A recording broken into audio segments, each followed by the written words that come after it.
La clau de Toni Solà, amb Maria Xinxó. El podcast per donar vida als anys. A cada capítol, un convidat. A cada convidat, un problema. I a cada problema, la clau. En Toni Solà la té. A punt per conèixer-la? Comencem.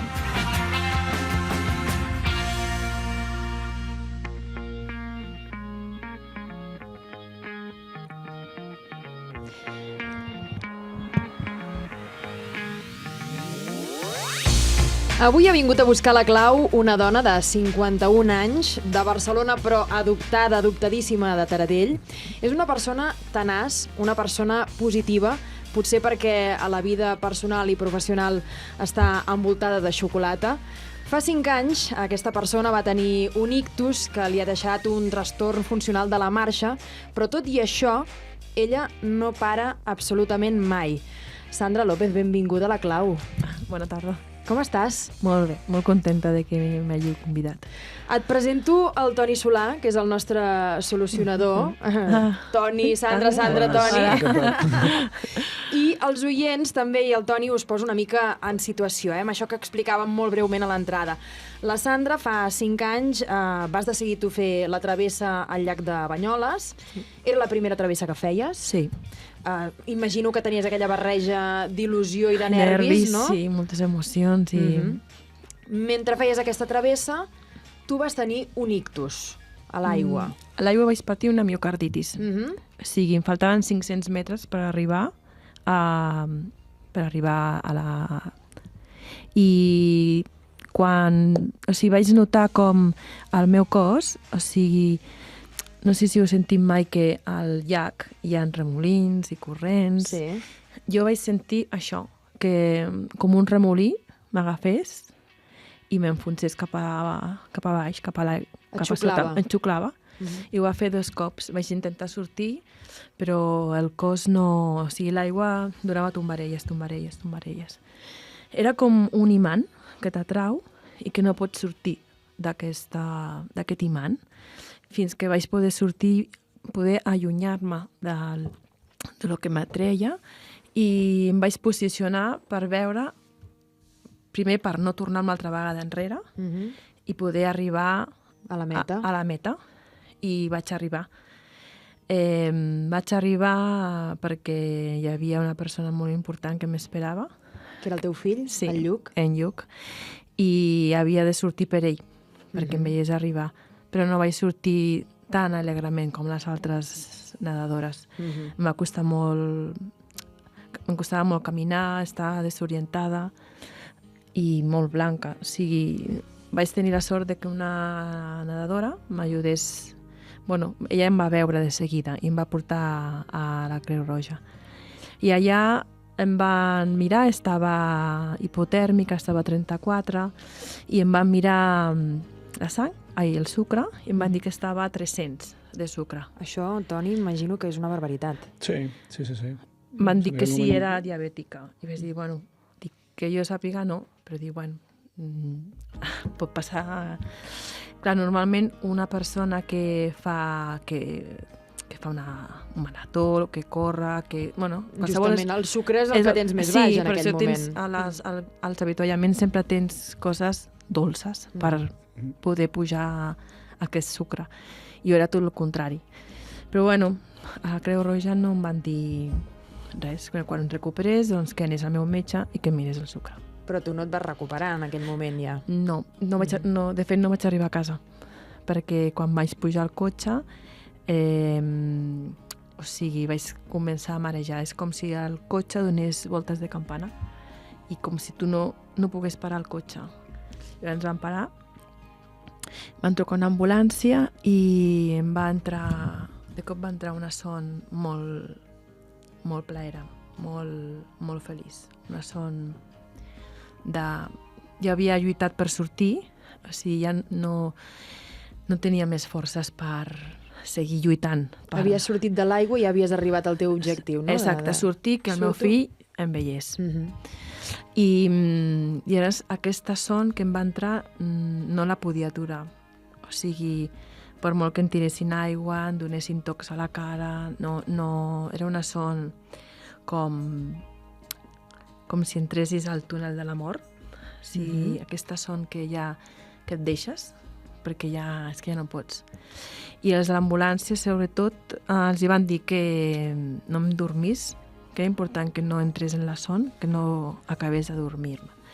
Quan van venint, el que em van posar en seguida va ser l'oxigen, que va ser com una mica d'energia. I a partir d'aquí va començar tot. I t'acaben diagnosticant això, no?, que pateixes un ictus. No. Vaig estar a la UCI 5 dies, vaig anar amunt i avall, o sigui, em van portar a l'hospital clínic per veure perquè el meu corp funcionava un 24%, o un 26%. I clar, les analítiques sortien malament, sortien que li faltava, no me'n recordo, hi havia una cosa del cor que indicava que els paràmetres no... És algun enzim de destrucció. Sí, i em van portar al clínic per fer-me un cateterisme, per veure que totes les vàlvules funcionessin, i si no, doncs com que ja estava a quiròfan, doncs obrir, i per sort tot funcionava, i van tornar-me a l'hospital aquí de Vic, i vaig entrar a la UCI. Però aquí, a més, em va posar un mal de cap molt intens, que ja vaig tenir a Olot. O sigui, tenia el mal de pit i el mal de cap. I el mal de cap, doncs, donaven coses, però no... No se passava. No, l'efecte durava molt poc. Fins que aquella setmana, el dijous, me'n recordo que li vaig dir a la infermera, és que el mal de cap és que no... És que a mi, o sigui, no em dura res el que em doneu, ni per via, ni per... I llavors l'infermera em va dir, bueno, doncs haurem de posar morfina. Clar, això per mi va ser com...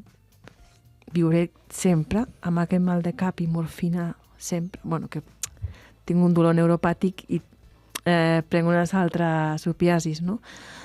I a partir d'aquí, el dia següent em van fer un TAC i vaig patir un ictus. En aquell moment pateixes un ictus al cap d'uns quants dies de la travessa.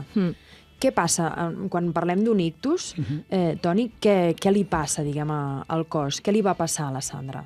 Clar, o sigui, l'ictus hi ha dues possibilitats. Mira, aquí tenim aquesta artèria, i és que l'artèria física, que probablement devia ser del cor, d'alguna afectació, se'n va fins al cervell i fa un tap. Llavors, tota la part que està darrere, qualsevol teixit que hi hagi darrere, doncs es veu afectat. No arriba oxigen, no arriben nutrients, i aquest teixit es mor. Això pot ser una cosa. L'altra és que alguna petita paneta molt petita, o artèria molt petita, o capil·lar, es trenqui, i llavors hi ha una hemorràgia. Són les dues opcions. Però les dues opcions porten el mateix. És que el que hi ha darrere, on va parar l'oxigen o la sang, i els nutrients, doncs no arriba. I al no arribar, aquell teixit doncs, queda fora de... Queda mort. No es pot utilitzar. I llavors depèn de què sigui, doncs, t'afecta una part, t'afecta l'altra, o pot... Clar, o sigui, a mi, després de patir, de saber que l'ictus m'havia afectat al cerebel, que és la part del moviment i l'equilibri, em va sorgir un dolor neuropàtic a la part dreta, però un dolor que no em deixava dormir a la nit, ni descansar durant el dia, era constant. I, o sigui, vam anar a un altre neuròleg que em va fer una altra ressonància, i aquesta ressonància va sortir que, o sigui, ella més o menys ja sabia, però necessitava veure-ho. Que el coàgul que em va afectar el cerebel va seguir rodant i va anar a parar al tàlam, que el tàlam és com si és el sistema central dels nervis, i jo tinc una part afectada. Això fa que, o sigui, les senyals, o sigui, la meva part aquesta em produeix un dolor. O sigui, tens afectat el cerebel i tens afectat el tàlam, que això són coses que avui en dia encara tens conseqüències. Això és el que li ha passat a la Sandra. És un resum molt resumit d'aquests 5 anys, però deixa'm explicar que han passat 5 anys. L'altre dia va haver-hi la travessa de Banyoles i tu vas tornar-la a fer. Sí. Sí, o sigui, per mi era important, primer perquè queia el mateix dia que la vaig fer, el 15 de setembre, I després, perquè tot aquests mesos d'estiu vaig estar preparant-me dintre del llac de Banyoles, que va ser tornat una altra vegada dintre de l'aigua. Va ser una mica dur, perquè els primers dies ficar-me dintre de l'aigua una altra vegada, on m'havia passat tot, ho vaig passar malament, perquè vaig tenir moltes visions, coses que el cervell Normal. et fa recordar. Però també era important pel fet de que m'havia preparat, de que més o menys ho tenia tot, no controlat, però tenia 2 persones a l'aigua amb mi, un amic venia amb canoa, i tot això et donava com més seguretat. I el més important per mi és que nedava amb música. Jo sempre nedo amb música. I era com, nedar amb música era poder aïllar-me de tot el que suposava aquell dia, perquè aquell dia es viuen moltes emocions, molts nervis, molts sentiments, i també un repte, perquè el meu cor té un funcionament, no funciona com funciona com funciona normalment. El meu cor batega un 52%. Això, si l'afegeixes totes les emocions, que tot això sempre va parar al cor, doncs era important. Si no l'acabava no passava res, això també era... però la vaig acabar. Toni, clar, jo davant d'un exemple com el de la Sandra, quins consells es poden donar? És a dir, com pots afrontar una cosa? En aquest cas ens l'ha de donar ell el consell, perquè aquesta capacitat, no, de dir hi torno i supero aquesta por, no? Perquè al final hi ha aquesta por, que podies fer una cosa que és no ficar-te a l'aigua, no? o enfrontar-te. I vas fer el més valent, que al final és aquesta part que hem de tirar endavant. És que no tenim una altra, no podem quedar parats. Clar, en el seu cas és una mica especial amb el tema de l'ictus, perquè l'ictus va ser un efecte secundari de la miocarditis. Llavors sí que l'ictus afecta, o sigui, amb dones és la principal mortalitat amb dones aquí a Espanya, o sigui, els ictus. Amb homes el tema més cardiovascular. Però el seu cas va ser una mica especial, o sigui, no venia derivat de la miocarditis, que va generar aquest coàgul. I llavors el que toca és recuperar, no? I entrenar, no parar-se, perquè el fet de parar-se encara anem enrere. Sí, si no fes res, o sigui, la part dreta em quedaria la mà sense poder fer-la servir.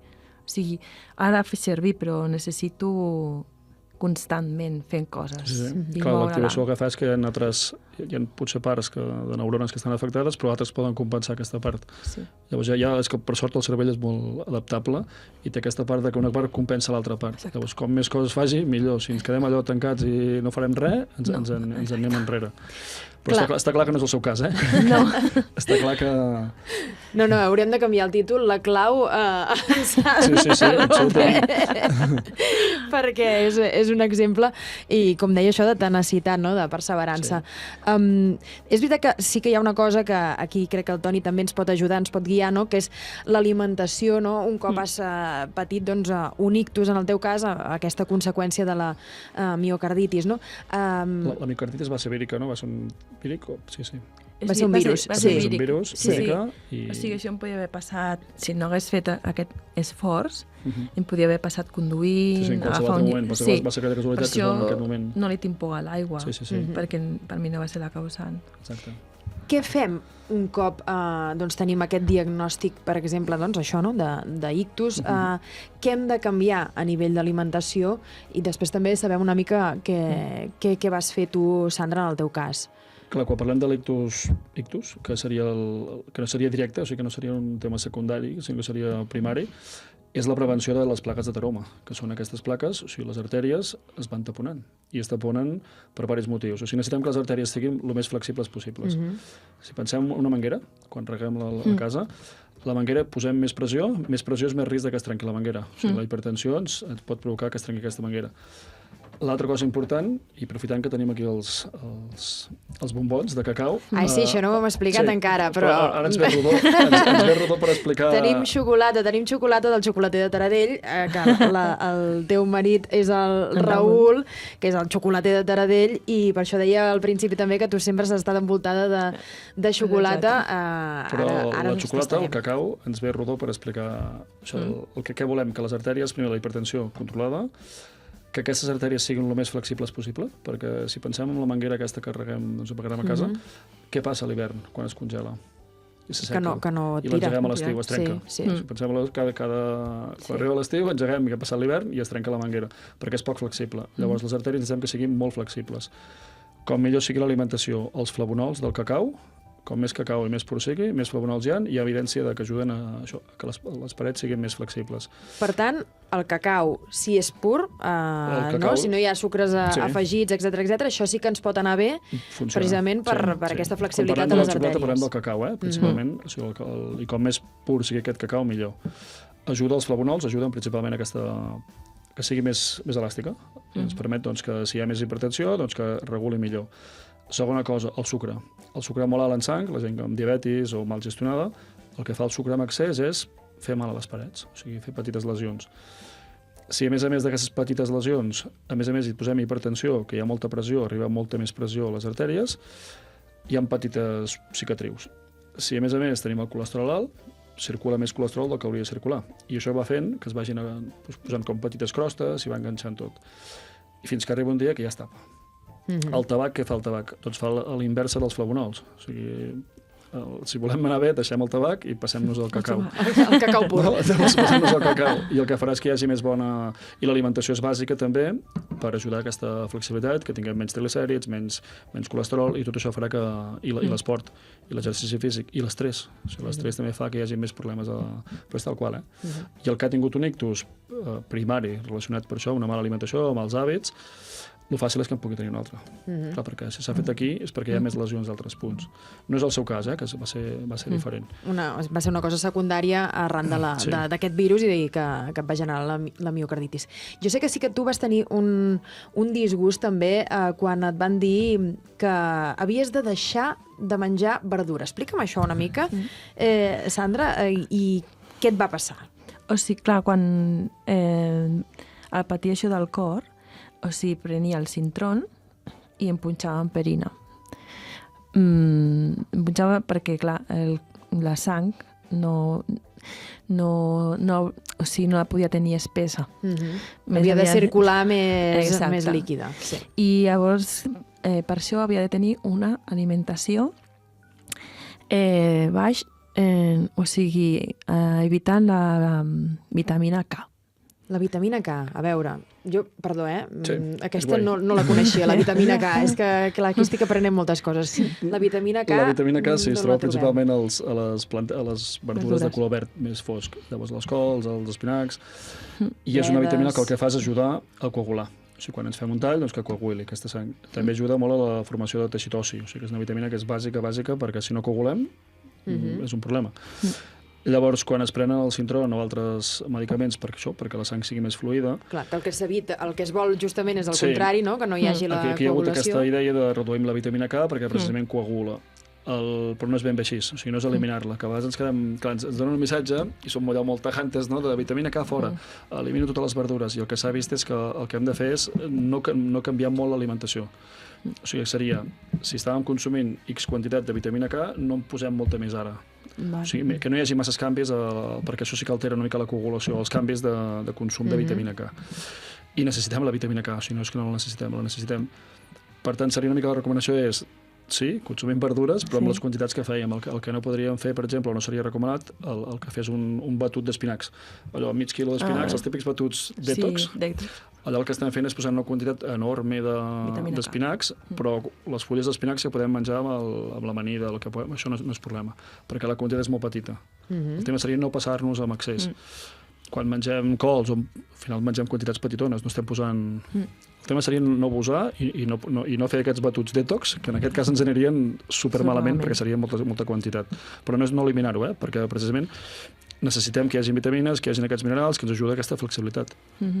És una vitamina fàcil d'absorbir? És a dir, Sí. o és d'aquelles com la vitamina D que costa... És fàcil, però la horrors? gent sol fer un consum baix, perquè precisament es troba amb aquests aliments que, per desgràcia, la gent consumim menys. Que no era el seu cas, que ella li... Sí, a mi m'agrada A molt. tu t'agrada molt la És que a verdura. mi va ser com, no pots menjar res, i No. clar, les verdures porten molt, les infusions, moltes Clar, coses... el tema és no posar concentrats, que n'hi hagués molta quantitat, però les verdures no. La recomanació és que la ingesta sigui la que estàvem fent i que no fem grans canvis. Amb la fruita també et van posar restriccions? Amb la fruita, quan vaig començar perquè arrel de que em va passar tot això, el meu metabolisme va canviar. O sigui, em vaig engreixar, les pastilles també ajuden, vale? I llavors vaig anar amb una persona que m'ajudés a poder ajudar-me a dirigir una altra vegada, perquè una vegada que vaig deixar de prendre el Sintron i ja no em punxaven a la panxa, que ja estava controlat, doncs vaig decidir anar a una persona que m'ajudés a... Una mica a la nutrició i a l'alimentació. Sí, i per exemple em van treure que ara hi ha una moda amb això, el gluten. M'han tret el gluten. Però t'ha tret el gluten perquè realment tens una intolerància... No. Clar, m'han dit, el primer que has de treure és el gluten perquè inflama la llet de vaca, però menjo de tot, O sigui, exceptuant aquestes dues coses. Deixa'm preguntar això. El gluten, si tu no tens una intolerància directament al gluten, si no ets celíac, no? O et genera problemes, s'ha de treure així d'arrel o no? És una pregunta. Quant temps tenim? Perquè és un tema complex, No, està de moda, està clar. O sigui, les modes són bones i també són dolentes, perquè al final hi ha coses que són reals i coses que no són tan reals. Què sabem del gluten? Hi ha un 1% o un 2% de la població que té celiaquia. I alguns no diagnosticats, però la celiaquia, i aquí sí que hem d'eliminar el 100% el gluten. Però sí que és cert, i ara sabem que hi ha un 20 o 30% de la població que és sensible al gluten. O sigui, que fins ara no podíem demostrar-ho i ens pensàvem que que ens enganyaven o que no tenien... I ara hem pogut demostrar que hi ha aquesta sensibilitat al gluten, però és un 20 o 30% de la població que si consumeix menys gluten es troba millor, però no li genera uns grans problemes. Si no hi ha això, aquesta sensibilitat al gluten, mengem gluten, perquè si no, el dia que en vulguem posar ens costarà més de pair-ho. O sigui, la gent que tolera bé el gluten, que el digereix bé, que no hi ha problema, deixa de consumir-ne, el dia que en posa li costa més. Perquè no està habituat. Què té de bo el gluten? És a dir, si ella ha deixat de menjar gluten, això en el seu cos ho notarà d'alguna manera en negatiu? No, seria només... No hi ha una cosa que necessitem el gluten, sí o sí, aquesta proteïna la podem aconseguir d'altres formes. El que ens limita potser és que eliminem certs aliments que potser no caldria. I que fa que l'alimentació sigui menys variada. Si anem eliminant coses, jo el que explico moltes vegades és que tu vas a Itàlia i a Itàlia tothom consumeix gluten, a punta pala. O sigui, vas allà i menjaràs gluten a punta pala. No et faran una pizza sense gluten, difícilment, o pa o coses. I la incidència de gent amb problemes amb el gluten és la mateixa. Tant a Itàlia com... Aleshores, estan aquí mateix. Llavors, la idea seria consumir... O sigui, el gluten és una proteïna que costa una mica més de digerir, a l'hora de digerir ens costa una miqueta més, però si no tenim un problema i no ens provoca un problema, deixem-lo. O sigui, a no ser que hi hagi un problema de base, que realment tingui... No tenim per què treure'l, no? Tot i que anem descobrint coses com això, aquesta sensibilitat al gluten ens costava molt de mesurar-ho, ara ho podem mesurar. I la gent explicava coses, el problema de les malalties o de les patologies digestives és que totes donen molt el mateix. Llavors no saps si és el gluten, si és la fructosa, i ens costa molt anar separant i realment trobar el què. I moltes vegades el que fem és eliminar tot. I clar, aquí tenim un problema. Sandra, acabes de fer pràcticament la travessa. Tens algun altre objectiu? Perquè com que sé que no pares, que cada dia natació, spinning, o sigui, és un no parar. Vull tirar de paracaigudes. Però això m'està costant, perquè ningú es vol... Ningú es vol tirar amb tu. No. Pensa que el teu home està aquí darrere, vull dir que potser és un bon moment per... Fem una crida, Si algú es vol tirar amb la Sandra, aquest és l'objectiu. No sé si li vols dir alguna cosa més que a la Sandra, algun altre consell? El que està clar és que l'alimentació ha de ser el més adequada possible, adaptada a l'entrenament, la vida, i com més puguem prevenir qualsevol cosa, però ja no al seu cas, sinó en tots. i afrontar les coses amb la màxima il·lusió i ganes. O sigui, això és una carrera de fons o una aigües obertes, no? Que al final no és una cosa curta la vida, sinó que és una cosa llarga i que hem d'anar fent i anar passant aquests petits batxes i consumir, i aquesta recomanació que parlem de 30-40 grams de cacau al dia, pur, que seria, doncs, amb xocolata seria més, tenim evidències de que és superpositiu. 30-40 grams al dia, m'has dit? Sí. Sí. A veure, és que jo vaig obrint una mica els bombons que ens he portat. Mare meva, no sé per quin començar. Quin em recomanes, Toni? El que més t'agradi, em sembla que l'encertaràs en qualsevol encertes. Em sembla que sí. Sandra, moltíssimes gràcies per venir, moltíssimes gràcies pel teu testimoni. Jo crec que t'acabarem veient tirar-te en paracaigudes. Més d'hora que no pas tard. Moltes gràcies a vosaltres per convidar-me. Toni, nosaltres anem menjant i ens veiem al següent capítol. O no, perquè estarem aquí ben enfrescats.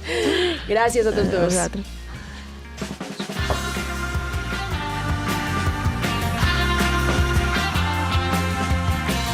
La clau, femení. Allò que cal conèixer per entendre una cosa, per saber-ne la solució. A cada capítol, un convidat. De cada convidat, un problema. I per cada problema, la clau de Toni Solà. El podcast per donar vida als anys. Estàs a punt per la propera clau? T'hi esperem. I recorda que també pots descobrir el secret per viure amb més qualitat a tonisolà.com i al perfil @ToniSolàPérez d'Instagram. La clau de Toni Solà és una producció de Divic.